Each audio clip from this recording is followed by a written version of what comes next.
செங்கல்ல இருந்து சுண்ணாம்பு வரைக்கும் கஸ்டமருக்கு நாம தானே கேரண்டி. கான்ட்ராக்டர் குமார் மாதிரி ஆளுங்களுக்கு தான் ஜிபிஆரின் டிஎம்டி கம்பிகள். உலக விளையாட்டு பெருவிழாவான ஒலிம்பிக் போட்டிக்கு இன்னும் 98 நாட்களே உள்ள நிலையில் ஒலிம்பிக் ஜோதியை வரவேற்க தயாராக இருக்கிறது பிரான்ஸ்.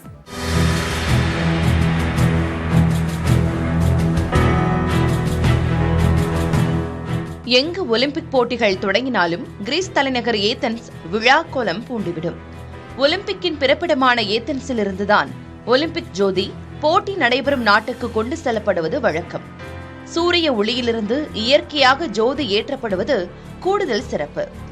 அதன்படி ஏதென்ஸில் கடந்த 16ஆம் தேதி ஒலிம்பிக் ஜோதி ஏற்றும் நிகழ்வுக்கு ஏற்பாடு செய்யப்பட்டது.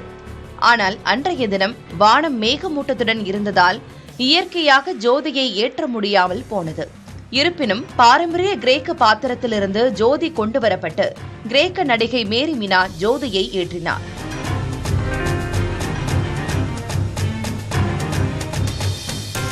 இரண்டாயிரத்து 20ஆம் ஆண்டு டோக்கியோ ஒலிம்பிக் போட்டியில் பதக்கம் வென்ற கிரீஸ் படகு பந்தய வீரர் ஸ்டெஃபனோஸ் தோஸ்கோஸிடம் பாரிஸ் ஒலிம்பிக் ஜோதி ஒப்படைக்கப்பட்டது. ஜோதியுடன் ஆலிவ் மரத்தின் கிளையும் வழங்கப்பட்டது.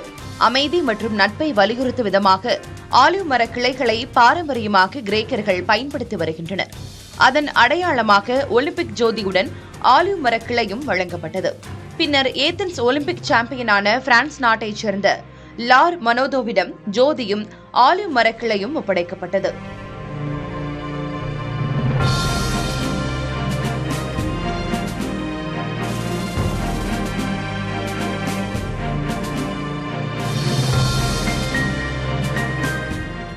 கிரீஸில் அனைத்து பகுதிகளிலும் 11 நாட்கள் வலம் வரும் பாரிஸ் ஒலிம்பிக் ஜோதி வரும் 26ஆம் தேதி பிரான்ஸ் நிர்வாகிகளிடம் ஒப்படைக்கப்பட உள்ளது.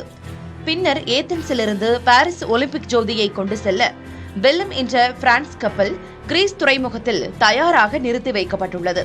கப்பல் பயணத்தை முடித்து மே மாதம் 8ஆம் தேதி பிரான்ஸ் துறைமுகத்திற்கு கொண்டு செல்லப்படும் பாரிஸ் ஒலிம்பிக் ஜோதி அடுத்த 69 நாட்களில் நாடு முழுவதும் 65 மாகாணங்களில் வலம் வர உள்ளது. புதிய தலைமுறைக்காக செய்தியாளர் பிரியா. செங்கல்ல இருந்து சுண்ணாம்பு வரைக்கும் கஸ்டமருக்கு நாம தானே கேரண்டி. கான்ட்ராக்டர் குமார் மாதிரி ஆளுங்களுக்கு தான் ஜிபிஆரின் டிஎம்டி கம்பிகள்.